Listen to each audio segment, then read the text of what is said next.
nama saya Musiam, saya dari Prodi Ilmu Komunikasi semester 5 dan ada teman saya. Aku namanya Ismina Bela Santoso dari Prodi Ilmu Komunikasi semester 3. Oke, nah kebetulan kita ada di Trans Pelangi nih. Kita mau sharing-sharing tentang salah satu atau salah dua berarti ya. Salah dua materi di ilmu komunikasi. Nah, di sini Bila mau jelasin tentang apa, Bil? Aku mau menjelaskan tentang definisi PR sendiri itu apa, fungsinya, tugas-tugasnya PR itu apa, sama tujuannya sih yang paling penting. Oke, nah kalau aku mau menjelaskan tentang apa itu strategi public relation dan taktik PR. Oke, mungkin Bila dulu kali ya enaknya. Oke, nah boleh dong aku nanya nih. Boleh.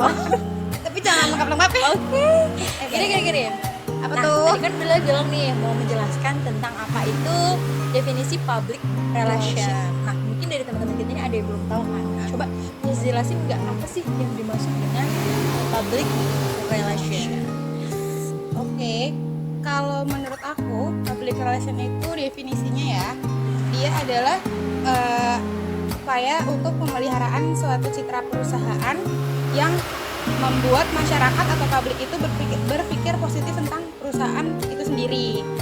Nah, fungsi-fungsi dari public relation itu sendiri, dia itu berfungsi untuk memasarkan sebuah produk, tapi dia bertujuan untuk menciptakan produk yang bernilai positif lah di kalangan masyarakat itu sendiri. Berarti public relation tuh mungkin hampir ke gimana cara menjaga citranya perusahaan. Nah, Bil, tadi kan udah dibahas nih definisi PR menurut Bila ya. Kalau tugas dan tujuannya diadakannya PR di sebuah perusahaan itu apa? Tugasnya PR itu sendiri, dia itu membangun citra perusahaan. Terus dia juga menjaga nama baik perusahaan, dimana nanti ketika ada masalah dalam produk yang dikeluarkan atau masalah dari perusahaan itu sendiri, si PR ini tuh bertugas untuk mencoba menjaga nama baiknya, gitu. Kayak mengcover biar perusahaannya terlihat lebih baik. Untuk tugas utamanya ya. Itu tugas utamanya. Manfaatnya itu 11-12 sih sama tugasnya kalau kata aku. Soalnya karena dia tugasnya kan menjaga nama baik perusahaan. Jadi nama baik manfaatnya perusahaan ya buat jaga yang penting ya. karena PR itu adalah memelihara citra baik sebuah perusahaan di kalangan masyarakat. Jadi Kalau aku mirip pengen ya, tanya jadi sih sebenarnya sama kamu. Oke, boleh. Karena tadi aku sudah akan menjelaskan tentang itu ya. Kan katanya kita mau menjelaskan dua ya. Iya.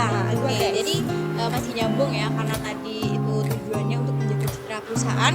Tujuannya kita butuh yang namanya strategi dan Taktiknya. Public relation, gimana kita menjaga citra perusahaan ini agar tetap baik di kalangan masyarakat. Ya, betul sekali. Tapi sebelumnya, sebelum masuk ke intinya, aku menjelasin nih yang dimaksud dengan strategi itu apa. Nah, strategi itu adalah jangka panjang atau sebuah rencana yang disusun oleh sebuah perusahaan. Itu biasanya bentuk visi misi, terus langkah apa yang harus diambil dalam suatu perusahaan untuk mencapai suatu tujuan tadi. Nah, tentunya salah satunya adalah untuk menjaga citra perusahaan baik gitu kan. Nah, untuk taktik sendiri itu lebih ke jangka pendeknya, lebih ke actionnya, gimana cara kita tuh merealisasikan strategi tadi. Nah, ini biasanya itu jangka pendek. Nah, tujuannya apa? Sama aja, tujuannya untuk menciptakan atau mencapai tujuan yang diinginkan perusahaan tadi, seperti itu. Kalau aku mau tanya nih ya, Boleh. fungsi dari strateginya sendiri itu apa sebenarnya sih? Nah, untuk fungsi dari strategi dan taktik PR-nya itu yang pertama nih, memelihara hubungan baik antara perusahaan dengan masyarakat. Yang kedua, meningkatkan keuntungan perusahaan ya tentunya. Yang kali kita nggak meningkatkan keuntungan. ya. Nah, betul. Keuntungan itu nomor 1 guys. Nah, yang ketiga itu menciptakan loyalitas pelanggan, dan pelanggan tuh repeat order nih ke perusahaan apabila perusahaan tuh menjual suatu produk misalnya kan. Yang keempat, meningkatkan kredibilitas perusahaan di mata masyarakat. Jadi perusahaan ini tuh dipercaya sama masyarakat setempat lah ya.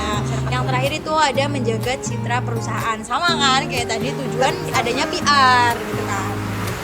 Nah, untuk elemen ya dalam menyusun strategi ini ada beberapa cara atau enggak ada beberapa elemen-elemen yang perlu kamu perhatikan sebelum menyusun strategi apabila kamu menjadi seorang PR di sebuah perusahaan. Jadi di dalam PR itu tuh, di dalam perusahaan pun kita butuh ya namanya PR sebenarnya. Iya, guys. butuh banget. Nah kalau kamu seorang PR nih, aku ada beberapa elemen penting yang mau aku kasih tahu gimana cara kamu menyusun strategi sebuah PR. Apa tuh, penasaran nggak sih? Yang pertama nih ada dengerin. sistem komunikasi. Nah sistem komunikasi ini adalah bagaimana sebuah perusahaan itu mampu berkomunikasi dengan baik dengan perusahaan lain dan masyarakat sekitar. Pastinya kamu harus kerjasama dengan perusahaan lain dong. Nggak bisa kamu tuh perusahaan berdiri sendiri. Betul. Nah kamu harus bisa berhubungan baik nih dengan perusahaan lain, terutama dengan masyarakat juga. Masyarakat gimana tempat perusahaan kamu dibangun. Gitu. Yang kedua ada hubungan dengan media. Kenapa atau enggak? Karena kita butuh influencer untuk apa ya? Menyebarluaskan produk yang kita punya, gitu gak sih? Kayak lebih tepatnya itu juga bisa jadi. Tapi yang dimaksud dengan hubungan media itu gimana kamu berhubungan baik dengan media? Kenapa kamu harus berhubungan baik dengan media? Karena pertama suatu perusahaan pasti akan menyampaikan pesan kepada masyarakat kan. Betul. Nah, kamu harus memastikan media ini mampu menyampaikan pesan yang dimaksud sebuah perusahaan tadi tersampaikan dengan baik kepada masyarakat. Jangan sampai nih terjadi miskomunikasi. Kita pengen menjelaskan suatu tentang ini, ternyata di media dibawanya seperti ini. Nah, tuh ditakutnya seperti itu. Jadi miskomunikasi. Yang ketiga ada hubungan dengan masyarakat tadi. Karena sebuah perusahaan pasti dibangun di suatu daerah kan. Ya, nah intinya kita harus berhubungan baik dengan masyarakat sekitar. Nah, biasanya selain punya PR, kita sebagai perusahaan biasanya juga harus punya corporate social responsibility atau CSR. Nah, CSR ini biasanya berfungsi buat memantau atau paling enggak menjaga hubungan baik dengan masyarakat lah.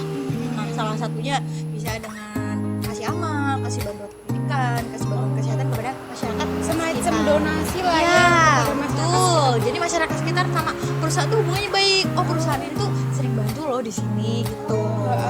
Mungkin bisa kayak misalnya kemarin dapet isu kayak ada pabrik baru di sini, tapi dengan feedbacknya beberapa enggak, untuk feedbacknya beberapa masyarakat di Batam tuh boleh beberapanya masuk ke perusahaan itu. Iya, Oke. boleh. Nah, yang terakhir juga manajemen krisis. Manajemen krisis ini bagaimana sebuah perusahaan itu bisa mengambil tindakan secara tepat apabila terjadi masalah yang terduga. Pastinya dalam satu perusahaan ada dong tiba-tiba ada masalah, ada konflik nih. Nah, itu fungsinya seperti itu juga gitu. Apakah marketing itu termasuk dalam strategi PR gak sih? Termasuk dong, jenis-jenisnya tuh banyak lah. Ada jenisnya ya ternyata Ada. Aku kasih contoh 4 ya. Aku kasih contoh Boleh, 4 boleh dari banget, boleh jenis strategi marketing sebagai PR. Kalau kamu mungkin kamu bercita-cita menjadi PR kan. Nih aku kasih bocoran strateginya apa aja nih. Buat yang pengen jadi PR dengerin sih. Dengerin, jangan lupa. Kunci utama. Oke, yang pertama dengerin. Bisa membuat konten yang menarik dan relevan dengan perusahaan. Biasanya kan karena ini sudah zaman media sosial kan, kita bisa bikin video kayak yang di TikTok, Facebook, IG. Nah, konten-konten seperti itu, konten-konten yang gampang viral ya, FYP. Ada hashtagnya ya, FYP gitu kan. Nah, terus yang kedua bisa mengadakan kegiatan yang melibatkan masyarakat sekitar. Contoh, pernah lihat gak di sosial media itu ada fun running Alfamart di Jakarta yang isinya goodie bag gede banget, berapa kilo itu kan. Nah itu juga melibatkan masyarakat sekitar, jadi si Alfamart ini lebih terkenal lagi nih. Gitu. Terus ada kalau daerah Batang ada KITB Fun Running. Nah itu kemarin belum lama kan. Belum lama ya. Itu loh. Ada Mungkin teman-teman ada salah satunya yang ikut acara ini. Betul. Yang tiga melakukan kegiatan sosial atau amal nih, kayak misal ada korban bencana di Gaza. Tuh maksud saya ada gerakan genosida dari itu kan Israel gitu kan. Nah itu biasanya boleh tuh kita kasih amal atau enggak bencana alam di Indonesia misal kita kasih amal gitu, disumbangin lah. Nah yang terakhir ini menggunakan influencer seperti Rama tadi bilang, influencer itu sebagai marketing juga. Kita bisa hire kayak influencer yang lebih terkenal itu menjadi brand ambassador. Tujuannya apa? Semakin mahal. Iya, semakin efeknya lebih gede nih berarti nih gitu. Tujuannya apa lagi? Keuntungan perusahaan. Seperti itu teman-teman. Gak jauh-jauh ya yang kita bahas ini adalah untuk keuntungan perusahaan dan juga menjaga citra baik perusahaan. Betul sekali. Itu teman-teman. Oke teman-teman, itu tadi yang bisa kita jelasin sedikit ya. sedikit Mungkin, dan tapi mungkin, itu kunci lah ya, ya. kunci dari PR sedikit, kunci dari PR apa mungkin itu juga PR? ada yang mungkin ada yang salah juga ya. Ada yang Kalau salah. kita masih belajar juga jadinya kan. Nah, tapi sebelum itu kalau misalnya ada kata-kata yang kurang sesuai nih, aku juga minta maaf ya kali ya. Oke, sebelum itu jadi saya Siam pamit. Aku Bila undur diri. Oke, sampai jumpa di lain kesempatan. Bye.